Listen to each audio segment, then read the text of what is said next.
The Detroit Lions traveled to Kansas City for their third primetime game of the season and a chance to be 5-1 after a month and a half of football. Now, the Detroit Lions are 4-1. They're playing really good football at this point. With a positive 62-point differential, they are tied not only for the best record in the NFL, but they are second in point differential across the NFL. Outside of the first week of the NFL season when they traveled to Lambeau Field, they have been arguably the most dominant NFL franchise across the entirety of the league, and they've had some of the most impressive statement victories of any team in the NFL this season. On the flip side, Kansas City is struggling. They are just 2-3 on the NFL season. And while they do have a positive 18-point differential, they currently place themselves third in the AFC West alone and do not find themselves in the AFC playoff picture as of today. Now, that may seem very odd that the Kansas City Chiefs aren't even in the playoff picture after representing the AFC in the Super Bowl a year ago, and there is a good reason for that. Kansas City hasn't had the greatest season, but they also haven't been nearly as poor as I think a lot of people find themselves to believe. Kansas City has lost 3 games. Those 3 games have been Week 1 to the Los Angeles Chargers, Week 2 to the Philadelphia Eagles, who just lost their first game a week ago, and then they lost to the Jacksonville Jaguars on Monday Night Football. They have not played their best games. However, they have played 3 very, very good teams. They lost the Chargers by a single score. They lost the Eagles by just 3 points. And even the Jacksonville Jaguars came with a victory as Jacksonville scored with less than 40 seconds on the clock in the fourth quarter to take the lead and win by less than a touchdown. Kansas City hasn't lost a game badly in the entirety of the season. They're not getting blown out. They're not, getting completely demolished by other teams, even quite good teams like the Chargers and the Eagles. And they have some statement victories of their own. Their 13-point victory versus the New York Giants on the road, a 17-point victory against Baltimore. Granted, it was without Lamar Jackson for the second half, but a statement victory by 17 points nonetheless. The Kansas City Chiefs are very similar to what they were a season ago. They just happen to be on the flip side of some of the close calls that went their way, some of the pass interference calls, some of the close victories that they had a season ago are now flipped on their head. Whereas they were, I believe, 15-1 or something last year in one-score games, something incredible like that. This year, they're very bad in one-score games throughout this point in the season. And it's just kind of the natural regression of what the Kansas City Chiefs have become. They are still a good football team. They're still playing some very quality football, but instead of pulling out late victories, now they're unfortunately selling late victories to one-score losses. In the games that they should win, I would say in Baltimore, they've won those games pretty handedly. They've lost to the 4-1 Jacksonville Jaguars. They lost to the very good first place Chargers in the first game of the season. And of course, now the first place NFC East Eagles. They've lost to very good teams, but they've also beaten some very poor teams by several scores throughout the season. The Detroit Lions are very similar.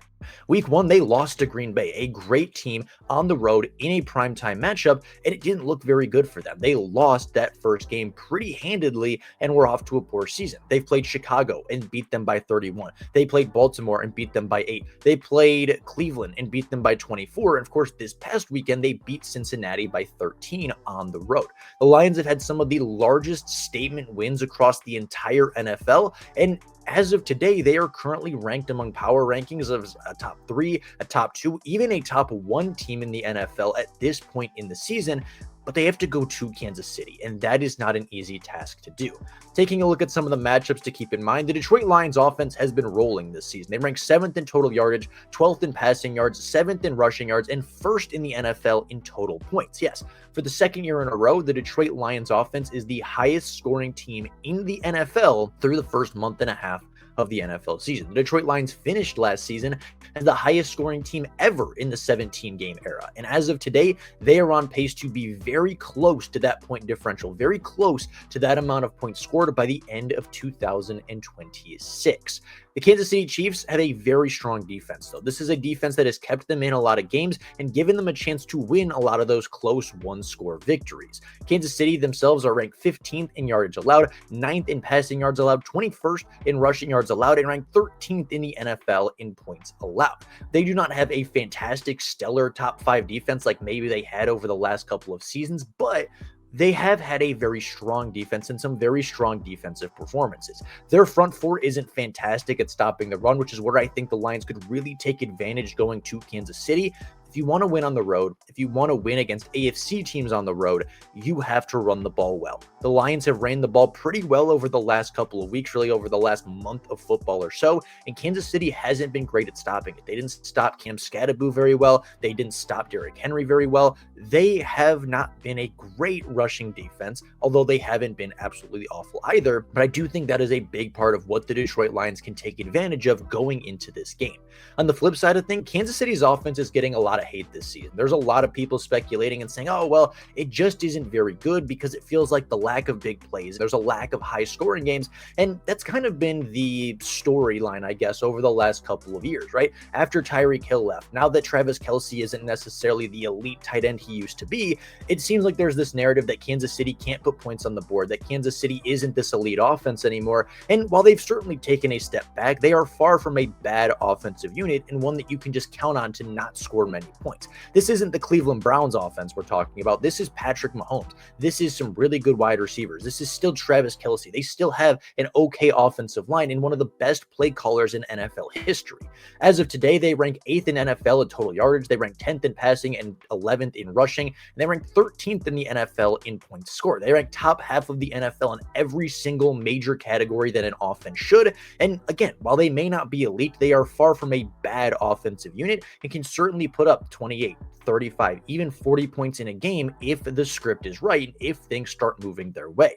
For the Detroit Lions, they rank 8th in yards allowed in the NFL. They rank 13th against the pass and 8th against the run, while being 16th in points allowed this season, slightly below average, right at that halfway mark in the NFL, and they've allowed quite a few points. They allowed 24 to Cincinnati when they really shouldn't have. They allowed 30 points to Baltimore when really they should have allowed 24. They allowed an extra garbage time touchdown to Chicago in that week 2 game. They allowed a couple, I'd say 10 points even, in the Green Bay game just because the offense couldn't get going and the defense kind of stalled out there at the very end with poor field position. So while the Detroit Lions do rank 16th in points allowed, you could probably take 4, if not 5 touchdowns that they've allowed this season and contribute them to garbage time touchdowns that didn't matter, or just circumstantial touchdowns that really didn't impact the game, really don't show what their defense is about, but obviously resulted in points for the other team one way or another. This should be a very strong game for the Detroit Lions. It should be a very strong game for the Kansas City Chiefs. Both of these teams, I think, can win this game. And I think the fact that the Detroit Lions are 2.5-point underdogs on the road should tell you everything you need to know about this matchup. Both teams are evenly matched. As of at least how I understand it, the way Vegas kind of improves and modifies their bets for home and away team is the home team gets about a 3-point advantage, 3.5-point advantage sometimes. As the Kansas City Chiefs are 2.5-point favorites, that means they think that the Lions and the Chiefs are dead even in terms of quality of team. If they were to play at a neutral site, the Lions would probably be a 0.5-point favorite, a 1-point favorite, if anything. And I think that's exactly where they should be.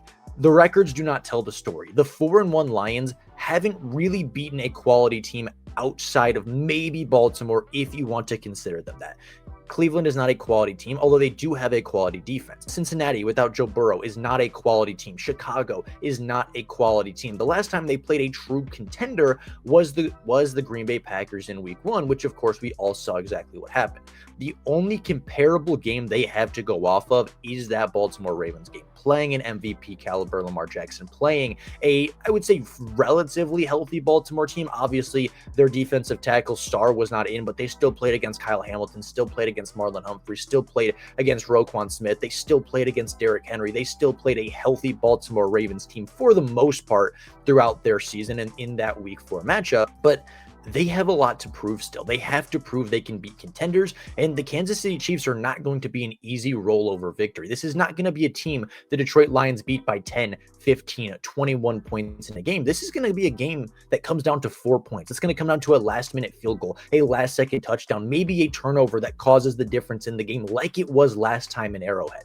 I don't think this game is going to be incredibly high scoring. I don't think we're going to see a ton of super big plays from either side. I think we're going to see some chunk plays. I think we're going to see some really good defensive plays. It's going to be very even, very back and forth, and a very balanced approach from both teams. And I don't know who's going to win this game. Obviously, Jared Goff has the record of being 2-0 against Patrick Mahomes, but they play on the road in Arrowhead, something that, Jared Goff went into 2 seasons ago and beat them. but it's a different team. It's a different roster. It's a different offensive line. And especially if Giovanni Manu is starting a tackle again, it's going to be difficult for the Lions to find that offensive rhythm like it was at points against Cincinnati. The two biggest matchups I have for this game are one, Giovanni Manu versus George Karlaftis. Taylor Decker has been reported that he is leaning towards playing this week, but as of Thursday, he has not practiced yet. He has been a NP on the practice report both Wednesday and Thursday. Now, the Lions have till Sunday night to clear him for play, meaning there is still time. There is still 72 hours to go before the Lions have to make that decision. But that decision seems to be becoming clearer and clearer as things move forward. If Giovanni Manu cannot play up to the level of even an average offensive tackle and pass protection, he is going to have issues. If he plays like he did last week against Trey Hendrickson, the Lions are going to have issues. If George Karlaftis gets one-on-one opportunities and consistently beats Giovanni Manu, the Lions offense is going to find its struggles. But if Manu can play a good game, if he can bounce back, if he can pass protect better and continue to improve in his run blocking, the Lions are going to have a chance to put up some offensive points. And on the flip side of things, the Lions defensive backs, they are likely without Terrion Arnold. They are definitely without DJ Reed this week, meaning Rock Ya-Sin is going to have to start and step up. Avonte Maddox is going to have to start and set up. Robertson is going to have to play on the boundary and play well for the Lions to have a chance in this game. And they're going to play some fast wide receivers. They're playing Hollywood Brown. They're playing Xavier Worthy. They're playing Tyquan Thornton. They're playing very good, speedy, quick wide receivers that can take the top off of an offense that we've seen many times this season. It's going to be a chance for their defense to really make a stand, to really make a statement, say, no, even without Terrion Arnold, even without DJ Reed, we are a good football team.